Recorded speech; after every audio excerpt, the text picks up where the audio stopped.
মাধ্যমিক 2025 প্রিয় ছাত্রছাত্রীরা, আজ আমি তোমাদের ভৌতবিজ্ঞান বিষয়ের কিছু গুরুত্বপূর্ণ এসএকিউ প্রশ্নোত্তর নিয়ে আলোচনা করব।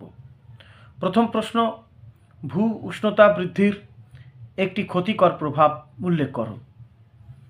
উত্তর, ভূ উষ্ণতা বৃদ্ধির ফলে মেরু অঞ্চলের অর্থাৎ গ্রিনল্যান্ড ও অ্যান্টার্কটিকার মতো অঞ্চলগুলোতে সঞ্চিত বরফের স্তূপগুলি গলে যাবে এবং সমুদ্রে জলস্ফীতি ঘটবে।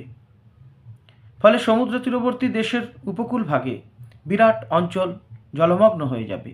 সমুদ্রের লবণাক্ত জলের প্রভাবে উর্বর কৃষিজমিগুলো চাষের অনুপযুক্ত হবে। এর পরিণতি হিসাবে ফসল উৎপাদন ব্যাহত হবে। 2 নম্বর প্রশ্ন, ইউভি রশ্মির প্রভাবে অর্থাৎ আল্ট্রাভায়োলেট রশ্মির প্রভাবে ক্লোরোফ্লোরোকার্বন থেকে নির্গত পরমাণুটি ওজোন গ্যাসকে অক্সিজেনে বিয়োজিত করে দেয়। অর্থাৎ বলছে ইউভি রশ্মি অর্থাৎ অতি বেগুনি রশ্মির প্রভাবে ক্লোরোফ্লোরোকার্বন থেকে নির্গত কোন পরমাণুটি ওজোন গ্যাসকে অক্সিজেনে বিয়োজিত করে দেয়? উত্তর, ক্লোরিন গ্যাস।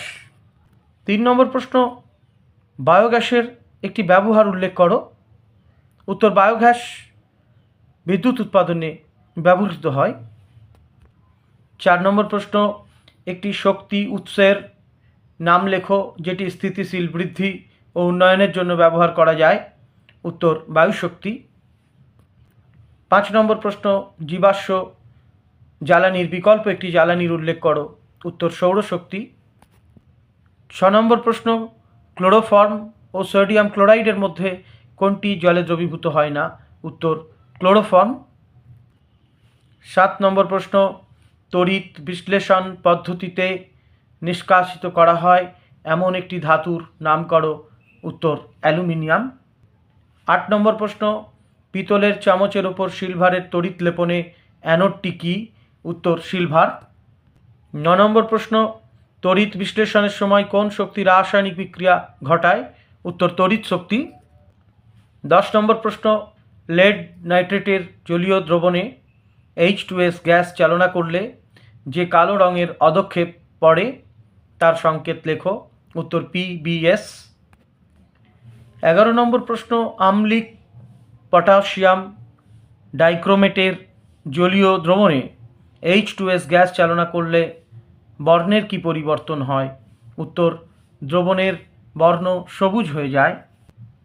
12 নম্বর প্রশ্ন, ইউরিয়া উৎপাদনে দুটি পদার্থ ব্যবহৃত হয়, একটি অ্যামোনিয়া অপরটি কি?